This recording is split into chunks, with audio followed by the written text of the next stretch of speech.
Kaip žinome, šiuo metu Lietuva pergyvena sunkmetį.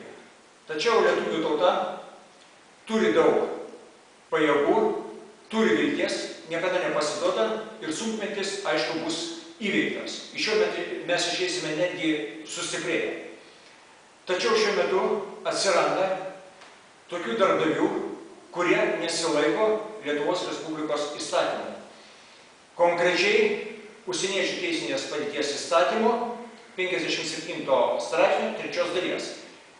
Šiame įstatyme, šiame straipsnėje, šioje dalyje aiškiai pasakyta, kad į darbą priimant užsienietį pirmiausia turi būti pasiklausima, ar nėra Lietuvoje tokio pačio specialisto. Kaip žinome, bedarbystė yra didžiulė ir kiekvieną dieną jinai didėja. Todėl specialistų mes turime, o nusiskundimų yra daug.